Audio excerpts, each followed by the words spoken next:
everyone.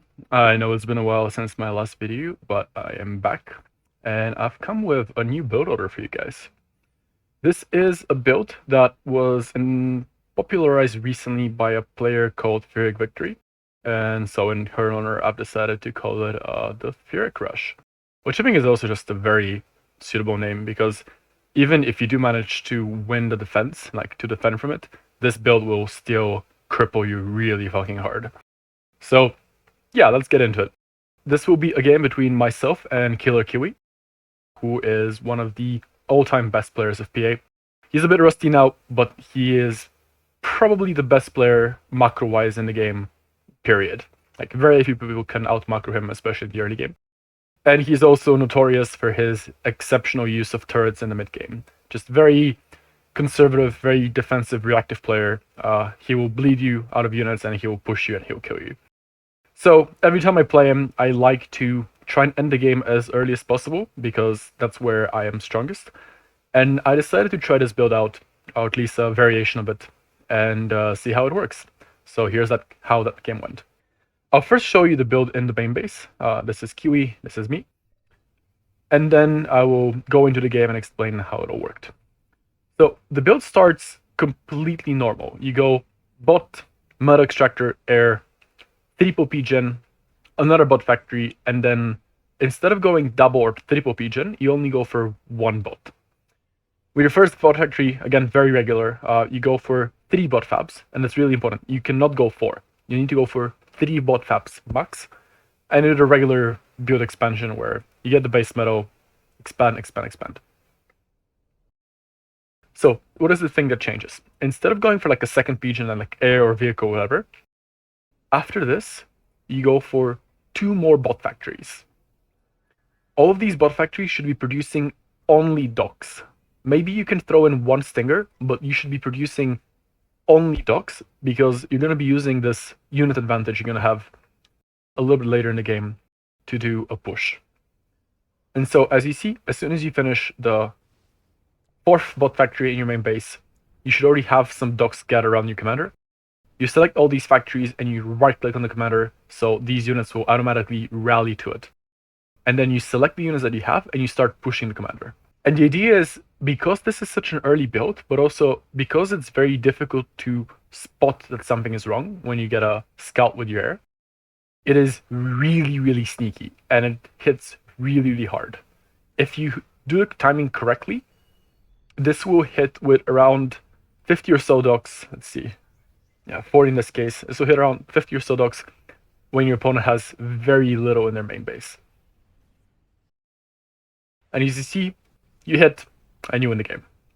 So that's what the Phyrric Rush is all about. Now let's go into the actual game and see how you can make the most out of this play. First thing, as I said, regular build. Now notice on this map, there is actually 5 metal extractors in the main base. Because I'm playing as Kiwi, who is a notorious rusher in the early game, I only get 4 of them. I only use my fabs to get these 3, and I get 1 with my commander. And the reason is, that way I skip the travel time that my fabs would have to take to go in and build this.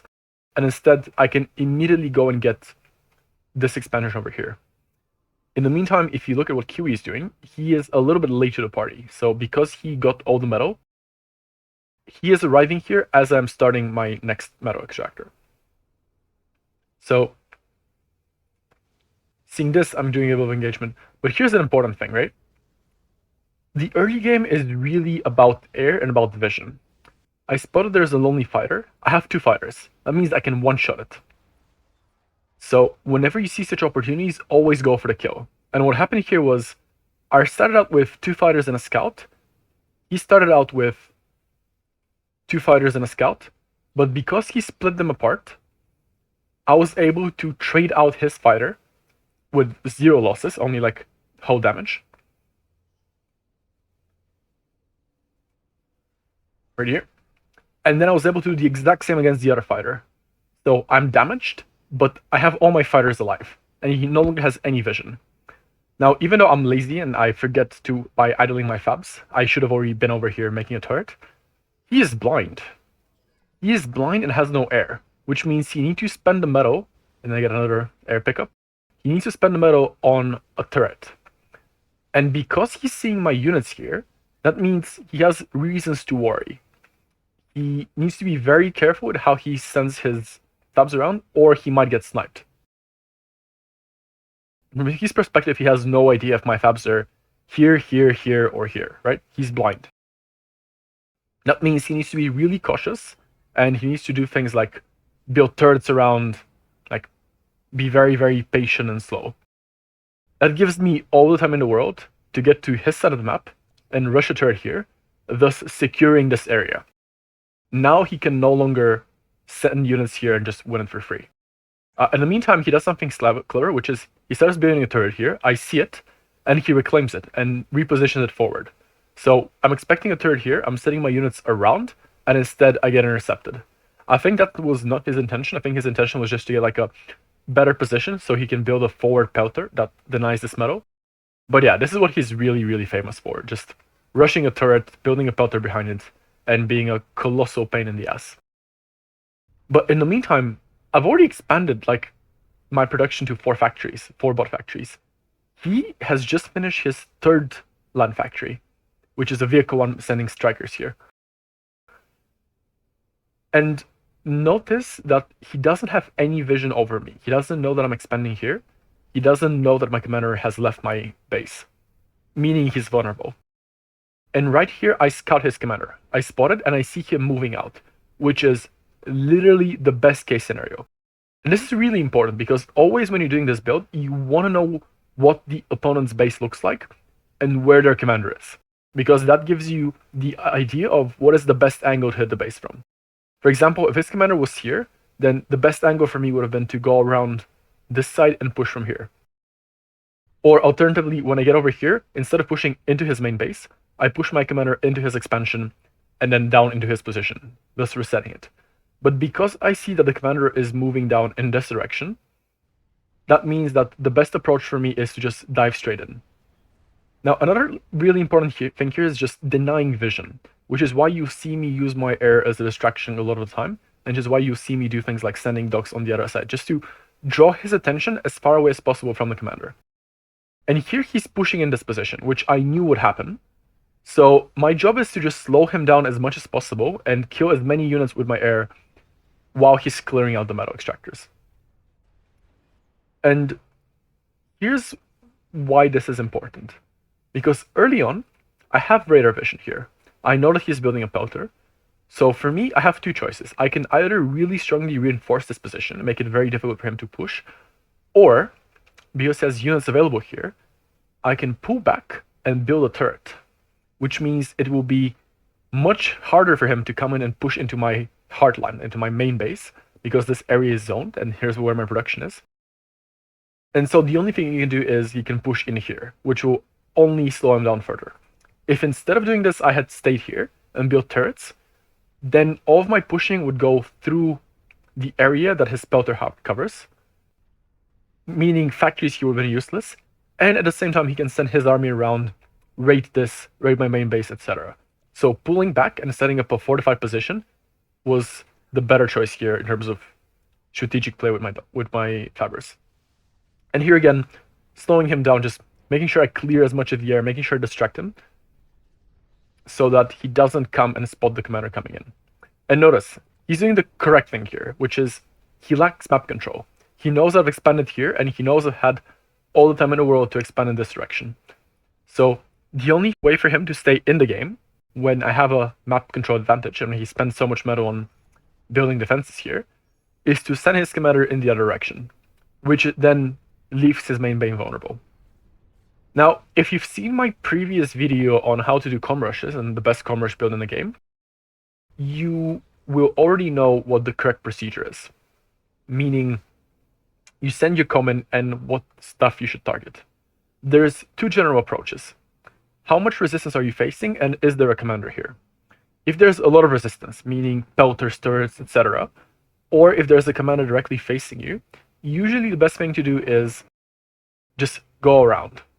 Don't go into the main base, go, kill this, clear his map control, and then re-expand in that direction. But if there's low resistance, there's something else you can do. If there's, let's say, like a double laser turret here or something, you use your commander's massive range and uber cannon in order to go around and kill the factories. Just reclaim the factories from the periphery. Avoid the turrets because your victory condition is to kill his production, not to kill everything. Just make sure that he has less production than you do. Because in the back of this, you should still be macroing. Like you see here, because this is a low energy build, I take those fabs that I sent back. I take the new fabs that I've built, that I've used for like making metal around, and I start making more power. Because this whole time my commander is not building anymore, right? So that means I have available power that I can still spend on my economy until my commander arrives and start using the Uber Cannon. And the thing is, the Uber Cannon is very powerful, but it also drains a lot of energy. So you cannot be building freely at the same time as you're using your Uber Cannon. Which is why I want to set up a little bit more production here, like a couple more PGens, a couple more factories, etc. There's also a hyper-aggressive version, which is an all-in version, where you skip the PGen, you make one more factory, and then you start area patrolling with your fabricators, which means that we'll be assisting the factories around and you'll be getting units a little bit faster. That's the all-in version of this build, which also might work, but I personally prefer this one because it allows you, like if you get a little bit more power, it allows you to transition out of the all-in into a more macro-oriented, T2-oriented build later. And you'll see that happen a bit later in the game. So what I'm doing, getting my commander, pushing in, doing the air raiding, and macroing up. And notice my factories, most of them at least, and it should be all, but most of them are rallying units directly to my commander, which means I have a constant stream of reinforcements right behind it. Like all these guys, they're going to be in the fight really, really soon. Here's what happens. The moment you see a base like this, and let's limit it to my point of view only, your first target should be the power generators. Because they're very expensive, they cost 400 metal, and they're very fragile. They have only 1000 HP. A factory costs 600 metal, but it has 6 times as much HP as a PGen. That means you can kill 6 PGens in the time you kill a single factory. And if you kill his PGens, he's not going to have the energy to continue production. So he's basically dead. Like, I don't need to kill the factories if I can kill his efficiency. That's why you see me target fire the first 3 PGens, and then I use the docks to target fire the rest of them. Killing the fabs is important so that I can restart the T2. And then you see me uber cannoning here, targeting one at a time the PGens while my reinforcements are coming. And then only 2 PGens left here. T2 is restarted. And I send my air in just to give like a little bit of extra vision, a little bit of extra map awareness, which will be really important in a second. You see me here taking out the last of his PGens, and now he has no more power. Only the 2000 income and comes with the commander. And notice here I see with my air that the commander is coming in, which means it's time to bail. Because he still has production here, whereas my production is really far. And I've been routing my units in other directions to try and like do extra damage. Because I've already won the game here, right? I've already done everything. Meaning that even if he can defend this successfully, even if he can win on the defense, it's lost. It's game over here. Because he has no production. If we look at the factory count, it is 2 factories, like one of which is air, to 10. Now my only win condition is just don't die, and then use my superior production to kill him. So you see, I scout this vehicle factory here, and I just send my units in to make sure it's all over. There is no production left. And now he's only left with his commander and this little proxy base here. In the meantime, I'm rebuilding energy so that I can get back into regular production. Although, honestly, the better choice here would have been to just get a little bit more metal. But, you know, mistakes in the heat of the moment. And then going straight into T2. And I had already queued this while I was in his main base because I wasn't aware how much production he had outside of my vision. So this is how you transition into a more late game if the initial push doesn't do enough damage, or if you just want to make sure you're very, very safe and take no risks. In the meantime, I reclaim this factory to the end, like kill it, overcannon it, and then run off. And Kiwi is left with nothing to do but try desperate combos, which ends when all my units arrive and his commander is isolated. So this is the Phyrric Victory Rush. It's insane. The first time I saw it, I was like, fuck, this is probably one of the best builds I've ever seen. And as you can see, if done well, it can beat one of the very best players in the game. So it's definitely something you should try. And yeah, thanks for watching. I will probably publish the build order details either in the description or in the top pinned comment. And I hope you enjoyed.